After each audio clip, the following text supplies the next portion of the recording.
This idea of the hero's journey and the hero is something that I fell in love with since I was like a kid, because I was the loser. I was the kid who the people just didn't care about. I just walked all over. So that was like the goal for my whole life, was basically to be the hero. And when I got a small taste of that, just like a small, literally like a tongue taste of it, one, I realized that basically like it's very flawed. It's a flawed idea because the hero never feels like the hero. So you're never going to feel like the way you want, even if you become the hero. And it sucks. 99% of this stuff actually blows awful. It's so bad. And so you realize that it's not quite what you thought it was. And so you start to reevaluate some things, and some people decide they don't want to do that. For me, I went into a different route, which I didn't expect, which is literally the anti-hero journey. So I watched another, like a couple of movies and shows where that idea was brought up with the anti-hero. And I guess Batman could be an example, but the one that I found was Supernatural, the show with Sam and isn't Dean. that still going? That shit, I think it just ended, like literally No this year. way. That show just ended, but the idea behind it was that you get to see what it's like to be the hero, Yeah. but their life sucks dick. Like they eat shit all day long. All they do is like they barely eat, they barely sleep, everything sucks, and they talk about it. But then they're also the hero, but they never feel like the hero on the show, and you really get to see what that's like to really be a hero but suck shit the whole time. And that's how I feel.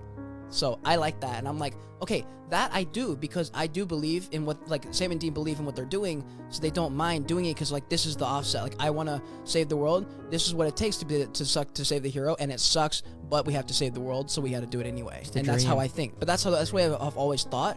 I just looked at it differently before. I was that was like opened in my head and unlocked for me.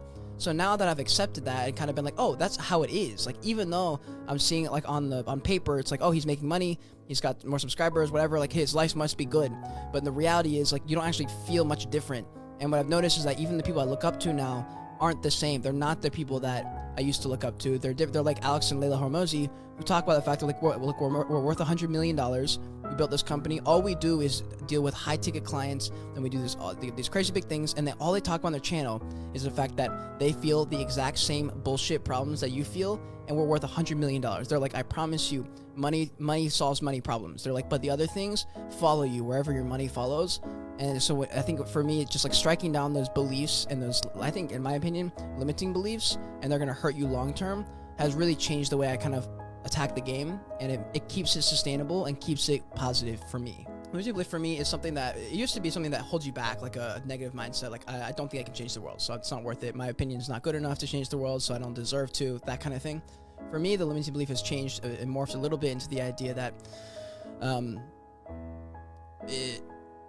this is what it's gonna look like, and if it's not, then it's not worth it, or this isn't that good, or I was wrong, and then you cascade into this horrible negative spiral, and then everything falls apart. For me, like the release of that expectation, the release of any kind of idea of the future, and just rolling with the punches has been the only sustainable way for me to navigate every single wave and still come out on top without losing my mental. And it's worked multiple times. I'm like, okay, it's working for me right now. In the real time, it's working.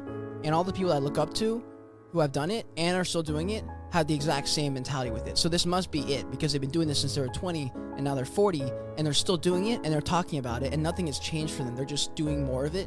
And I'm like, oh, so maybe life isn't that complicated. There's not this big thing that's going to happen. It's just more and more building, and we're seeing more people who have done the thing talk about that process, and I really fuck with that, because that's the process that works, and they're telling you it works because I did it, and I'm doing it right now. And it's not working on like a grand scale. It's not like I'm making millions of dollars, but it's literally working the way they talk about it, which is small incremental steps, 2%, 2%. And I'm seeing the 2%. Like 1 year ago, my views were like literally 10 to 80. Like if I broke 100, that was like milestone, like let's go celebrate kind of thing. Yeah. And now if I don't break 100, I'm like, are you kidding me? Like, what the fuck? Like, you should be getting 100. But it's not like my average is 1,000. My average is literally 100 to probably 700 or 800. But that's okay to me, because I'm like, that was better than last year. That's 2% better than last year. Now if I hit 100, I'm happy. Like, I still get that. If I hit 100, I'm like, fuck yeah, thank God. But it's a little bit different, and like that small incremental step is enough for me to say, okay, I'm gonna keep going.